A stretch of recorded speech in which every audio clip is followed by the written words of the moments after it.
Hola, ¿qué tal? Bienvenido y bienvenida. Vamos a revisar a continuación el tema del enlace químico y de las estructuras de Lewis. Para empezar, nos podemos preguntar en la naturaleza, que sabemos que estamos rodeados de materia, y la materia pues está compuesta por átomos que a su vez forman moléculas. ¿Por qué los átomos de diferentes elementos reaccionan? ¿Y cuáles son las fuerzas involucradas en mantener unidos a los átomos e iones en los compuestos iónicos? Y además, ¿qué forma adoptan? Bueno, podemos darnos cuenta que alrededor de nosotros pues están presentes en diferentes formas las moléculas. Por ejemplo, el cloruro de sodio, que pues es un cristal, pero también el hielo es un cristal. También podemos observar que ocupamos en diversos ingredientes, por ejemplo, de nuestra comida, el hielo para refrescarnos en una bebida, pero la sal también nos ayuda a disminuir la temperatura. Podemos observar enlaces metálicos en algunas envolturas de nuestros alimentos, o inclusive, bueno, el ácido cítrico de los limones, pues nos ayuda a darle ese sabor especial a nuestra comida.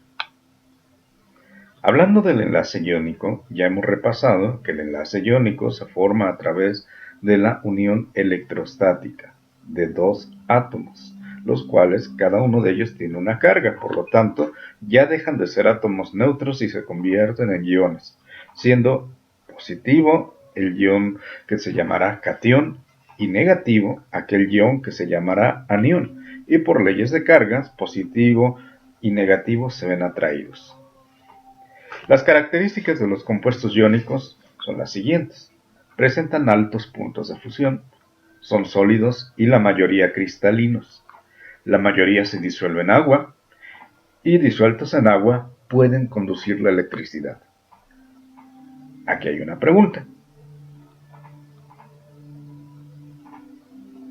Continuemos.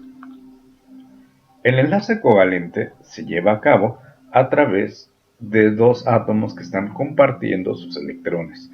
Lo pueden hacer de una forma simétrica, es decir, en un enlace covalente puro o simplemente enlace covalente, o en una forma asimétrica, que vendría siendo un enlace covalente polar. Las características que tienen los compuestos covalentes son las siguientes: bajos puntos de fusión, son sólidos, líquidos o gases, pocos se disuelven en agua, y los que se alcancen a disolver en agua por lo general no conducen la electricidad. Aquí hay otra pregunta. ¿Cuál de estos compuestos o cuáles son covalentes? Seguimos. El enlace químico se puede representar mediante unos diagramas llamados diagramas de Lewis, en honor al científico que lo desarrolló. Aquí, por ejemplo, vemos el enlace químico de la estructura de Lewis para el ácido sulfúrico. Y aquí observas lo que le sucede a una fibra sintética en contacto con el ácido sulfúrico. Aquí tenemos a Gilbert Newton Lewis, que fue el creador de esta forma de representar a los compuestos químicos, mediante puntos. Por ejemplo, si hablamos del átomo de oxígeno y nosotros miramos su configuración electrónica, que al tener 8 electrones sería 1s2, 2s2, 2p4. Sin embargo, si observamos los electrones de la última capa, es decir, de la capa que es 2, tendríamos 2 más 4, son 6 electrones de valencia. De tal manera que esos 6 electrones de valencia son los que participan en el enlace químico, así que son los que se representan mediante puntos. Aquí cuidado, utilizamos puntos.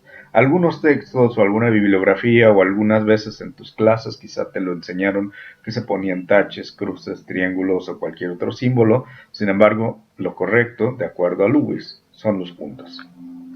Contesta esta pregunta.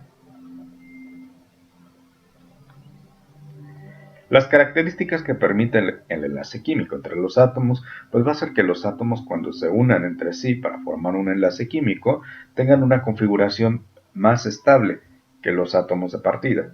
La unión de los átomos se lleva a cabo, como ya dijimos, por los electrones de valencia, puesto que los demás electrones están cercanos al núcleo y no participan. Los puntos representan los electrones de valencia. De acuerdo con el grupo en el que estén situados en la tabla periódica, será el número de electrones de valencia y se van a unir los átomos para buscar completar el octeto. Aunque claro, esta regla tiene sus excepciones y también tenemos casos de expansión a la regla del octeto. Aquí te presento los 4 puntos cardinales, norte, sur, este y oeste. ¿Por qué te los presento? Pues porque de esta manera es como vamos a colocar los puntos en una estructura de Lewis. Los puntos, como ya dijimos, son los electrones de valencia. Dependen del grupo y se acomodan en ángulos generalmente de 90 grados, con excepciones de cuando solamente tenemos 2 electrones. Por ejemplo, si tenemos el berilio, como los electrones tienen carga negativa, entre los dos va a haber una repulsión, o sea que buscan estar lo más separado posible. Por eso es que colocamos uno y a 180 grados otro.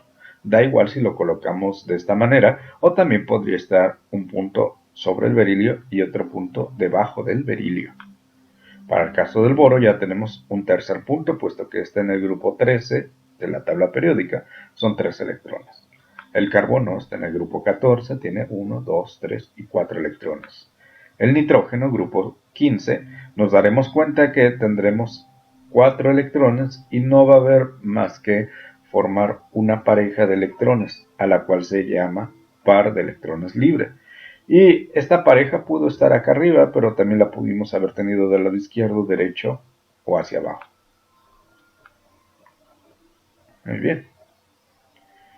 Vamos a realizar el siguiente ejercicio. Escribe estructuras de Lewis para cada uno de los siguientes átomos y señala los pares de electrones libres según sea el caso. Bueno, aquí te presento algunas posibilidades. Para el yodo, escoge la estructura correcta. Para el calcio, del cual deberás escoger la estructura correcta. Para el nitrógeno,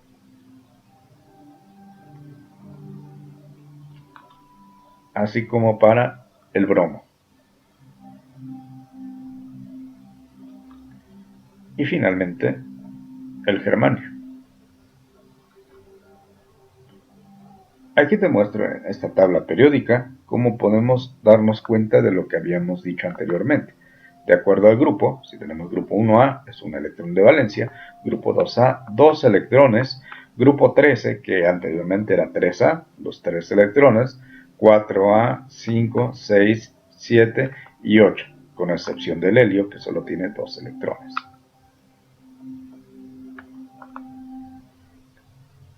Ahora bien, se trata de completar el octeto y cuando esto suceda, por ejemplo en el caso del nitrógeno, se formarán aniones. ¿Qué quiere decir esto? Si observamos su configuración electrónica y nos enfocamos en los electrones de la capa de valencia, vemos que son 5 electrones. Para formar el octeto es más fácil que gane 3 electrones, así que si gana 3 electrones, los cuales hemos colocado en color rojo, ahora pasar de un átomo neutro, donde tenía mismo número de electrones que de protones, pero ahora agregamos 3 cargas negativas, por eso va a tener una carga menos 3, y estamos hablando del anión nitruro. Y nos daremos cuenta que ahora completó su octeto. Aquí lo podemos ver, los 8 electrones. Para el caso del oxígeno, este puede ganar 2 electrones, puesto que tiene 6, y completará su octeto y queda con una carga menos 2. Y vemos nuevamente que queda llena su última capa.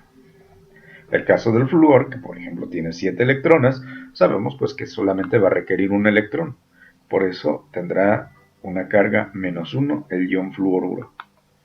Y quedará con la configuración completa.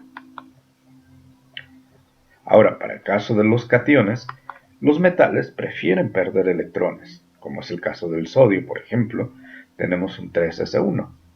Difícilmente va a ganar 7 electrones para completar aquí los 8, así que lo más sencillo es que pierda este electrón, el único que tiene, y va a quedar con una carga +1. Tenemos el ion sodio o catión sodio.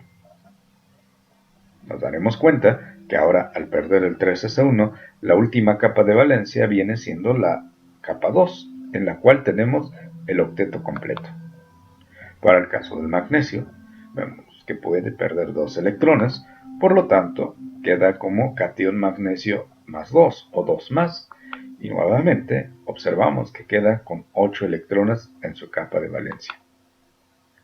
Ahora bien, si tomáramos el magnesio y el flúor, ¿cuál sería el compuesto que podríamos formar? Hemos revisado que el magnesio pierde 2 electrones, por lo tanto queda como un catión +2. El flúor gana un electrón, por lo tanto queda como ion fluoruro con carga -1. Si nos damos cuenta, para hacer un balance de cargas en el cual tengo un compuesto neutro, quiere decir que no haya cargas, tenemos 2 positivas contra una negativa. Seguramente necesito 2 cargas negativas para contrarrestar estas 2 positivas. De esta manera. Una forma sencilla de hacerlo, generalmente es la que más se enseña en la escuela, es que el número 2, solamente el número sin el signo, se pasa hacia el lado del ion contrario, así como el valor del 1. Entonces, como el 1 no se escribe, queda MgF2. Vamos a revisar cómo se forman los compuestos. Por ejemplo, en el caso del arsenuro de potasio, necesitamos 3 átomos de potasio con carga +1, porque el arsénico ya tiene carga -3, de tal manera que vamos a tener K3AS. Para el caso del arsenuro de calcio, nos podremos dar cuenta, bueno, no es tan sencillo visualizarlo mentalmente, así que el 2 del calcio pasa hacia el arsénico, el 3 del arsénico al calcio, tenemos calcio 3, arsénico 2. Para el caso del arsenuro de galio, bueno, pues es muy sencillo, como los dos números son iguales, 3 y -3, si los colocáramos, aquí podemos simplificarlos. Le sacamos tercera a ambos y queda como galio 1, arsénico 1. Sin embargo, los subíndices 1 no se escriben. En el caso del bromuro de calcio, vemos que el 2 pasa hacia el bromo, el 1 pasa hacia el calcio. Y tenemos que necesitamos 2 iones bromuro para un ion calcio +2.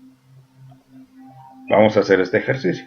Escribe estructuras de Lewis correctas para los compuestos que se formarían en estos casos. Aquí para el problema del yodo y el berilio. Ahora para el calcio y el oxígeno. Y a continuación para el azufre y el aluminio. Continuamos. En el caso de la estructura de Lewis, podemos nosotros cambiar el par de puntos por un enlace. Un enlace que vendría siendo una línea recta. Los pares de electrones libres permanecen sobre el átomo. Estos no formaron parte del enlace químico. Otro ejemplo, uno más sencillo, es el hidrógeno. Su único electrón lo comparte con el único electrón de otro átomo de hidrógeno y queda el enlace H, enlace H. O para el caso del flúor, donde vamos a tener 3 pares de electrones libres por cada átomo de flúor y vemos que se cumple la regla del octeto. Vamos a tener los radicales. ¿Y qué es un radical? Es cuando un átomo tiene un electrón o más desapareados. Es decir, no forman pares de electrones libres. Generalmente vamos a evitar que se generen estructuras radicalarias cuando estemos trabajando con estructuras de Lewis. Por ejemplo, realice la representación de Lewis de la molécula de O2. Como bien sabemos, cada átomo de oxígeno, grupo 6, tiene sus 6 electrones. Para diferenciar un átomo de oxígeno de otro, lo hemos colocado de diferente color. Ahora bien, estos electrones que quedan desapareados, los podemos mover de tal manera que ahora me puedan formar una pareja. Es decir, además del enlace que ya formé inicialmente, tenga un segundo enlace, que sería un enlace doble. Y de esta manera, la estructura final nos queda de esta manera. Enlaces covalentes dobles y triples. En el caso de la molécula de oxígeno observábamos que se generaba un enlace doble y se cumple perfectamente la regla del octeto. Cada átomo de oxígeno tiene sus 8 electrones. En el caso del nitrógeno, para que se cumpla la regla del octeto, requerimos de la formación de un enlace triple.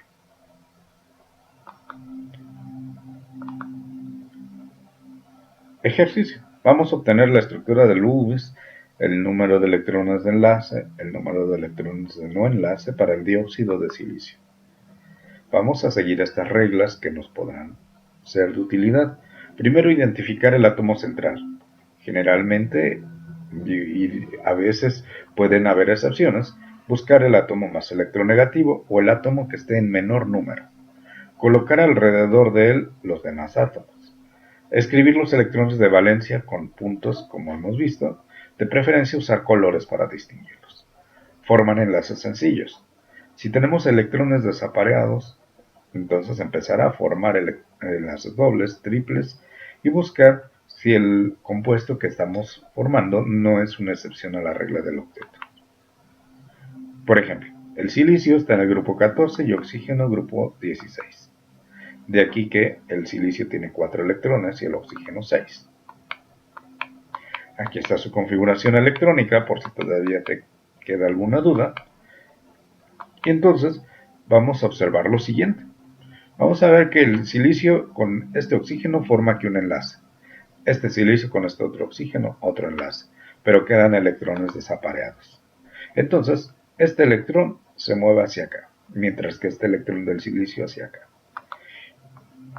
Y lo mismo vamos a tener para el otro caso. Este electrón que quedó desapareado del silicio se mueve hacia acá y este electrón hacia acá, de tal manera que vamos a tener ahora este compuesto.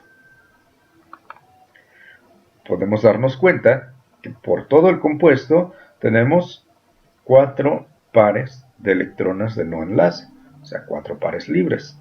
Cada par tiene 2 electrones, de tal manera que hay 4 por 2, 8 electrones de no enlace. Y nos daremos cuenta que existen 8 electrones de enlace. Finalmente, la estructura de Lewis queda de esta manera. Vamos a escribir una estructura de Lewis para el trifluoruro de nitrógeno. Primero hay que identificar el átomo central, colocar alrededor de los demás átomos, escribir los electrones de valencia, formar enlaces sencillos, trabajar con los electrones que quedan desapareados y verificar que se cumple la regla del octeto. Aquí el átomo central, pues aunque nos decían que fuera el más electronegativo, pero tenemos que basarnos en el átomo que esté en menor cantidad y vemos que el nitrógeno es 1 contra 3. Seguramente los flúors están alrededor del nitrógeno. Por eso es que entonces lo que vamos a hacer es escribirlos. Allí tenemos los flúors en color rojo. Escribimos los electrones de valencia. Ya sabemos que el nitrógeno tendrá 5 por estar en el grupo 15 y el flúor 7 por estar en el grupo 17. Ahora bien, formamos enlaces sencillos y nos daremos cuenta que se cumple la regla del octeto. No hay electrones desapareados. ¿Qué haremos en el caso de que haya compuestos con enlaces dobles? Por ejemplo, el caso del dióxido de carbono. Bueno, primero vamos a identificar el átomo central, que es el carbono. Alrededor de él tenemos átomos de oxígeno. Escribiendo los electrones de valencia que les corresponden al carbono 4 y a cada oxígeno 6, y formando enlaces sencillos, nos damos cuenta inmediatamente de la presencia de radicales, los cuales podemos evitar al hacer movimiento de electrones. Entonces aquí podemos ordenar estos electrones y estos otros electrones, de tal manera que nos queda el dióxido de carbono. A propósito, si nos damos cuenta, el carbono y el oxígeno hay una diferencia de electronegatividad y una polaridad. Pero como es una molécula lineal, y recuerdas que el momento dipolo es un vector, al tener dos vectores de la misma magnitud, pero en sentido opuesto, la suma total vectorial va a ser igual a 0. ¿Qué quiere decir esto? Que finalmente este compuesto, por su generalidad, va a ser no polar. Vamos a hablar ahora de cargas formales, es decir, cargas que pueden tener cada uno de los átomos. Vamos a buscar cuál será la carga formal para el azufre en la molécula de monóxido de azufre. Aquí tenemos que el azufre es grupo 16 y el oxígeno también. Entonces tenemos 6 y 6 electrones, sus respectivas configuraciones electrónicas. Y ahora vamos a colocar el azufre con el oxígeno. Vemos electrones desapareados, los cuales los apareamos de esta manera al movilizarlos, y vamos a tener lo siguiente. ¿Cuántos electrones de valencia tiene el azufre? Bueno, el electrones de valencia tiene 6, por estar en el grupo 16. Electrones de no enlace del azufre, es decir, que no están participando en el enlace, tenemos 4. Electrones de enlace alrededor del azufre, nos vamos a dar cuenta que tenemos 4. Con esta fórmula podemos calcular la carga formal. Los electrones de valencia, es decir, 6, menos los electrones de no enlace, aquí son 4, sumados con los electrones de enlace entre 2, es decir, 4 entre 2. Nos va a dar esto, 4 más 2, 6, 6 menos 6, 0. Quiere decir que el azufre va a tener una carga formal de 0. Y si te das cuenta, para el caso del oxígeno, se va a cumplir exactamente lo mismo, porque el oxígeno es simétrico con el azufre, es decir, también va a tener 6 electrones de valencia, 4 de no enlace, 4 de enlace alrededor del oxígeno. Bueno, todo va muy bien hasta ahora. Tenemos que revisar que hay excepciones a la regla del octeto. Por ejemplo, el boro es una especie que no va a lograr, en este caso, cumplir la regla del octeto porque no le alcanzan los electrones. El hidruro de berilio, el berilio tampoco alcanza a cubrir sus electrones. Sin embargo, tenemos octetos expandidos, como es el caso del hexafluoruro de azufre o el pentafluoruro de arsénico. Vamos a realizar este ejemplo.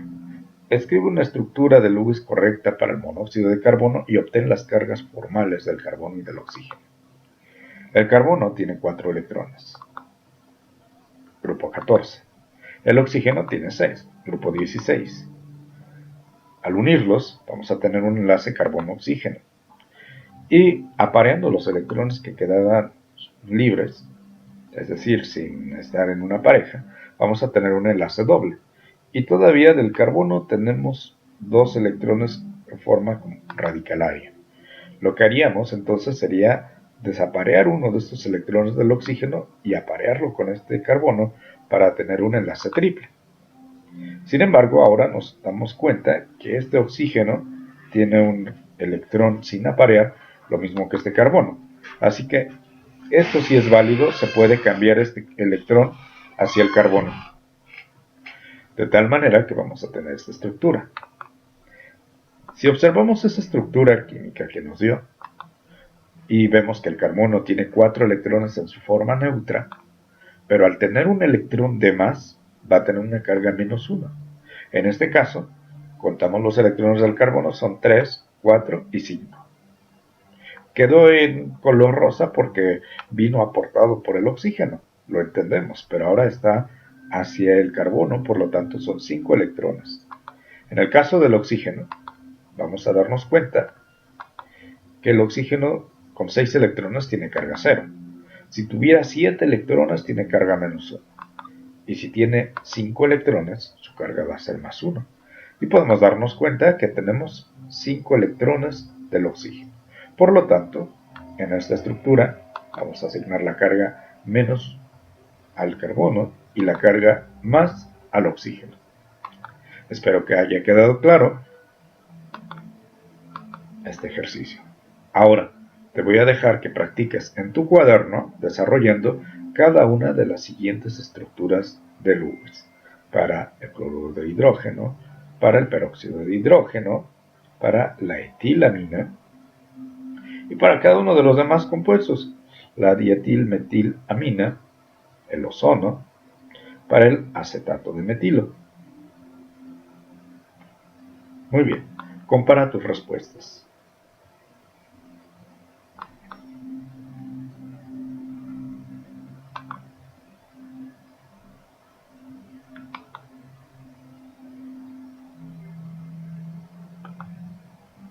Como podrás darte cuenta, existe cierta geometría, pero eso lo abordaremos más adelante. De aquí hay dos posibilidades para el ozono, y estas se llaman estructuras de resonancia, las cuales se ven en cursos posteriores. Muy bien, pues mucho éxito por llegar hasta aquí, esperando que hayas logrado el éxito en tu estudio. Hasta la próxima.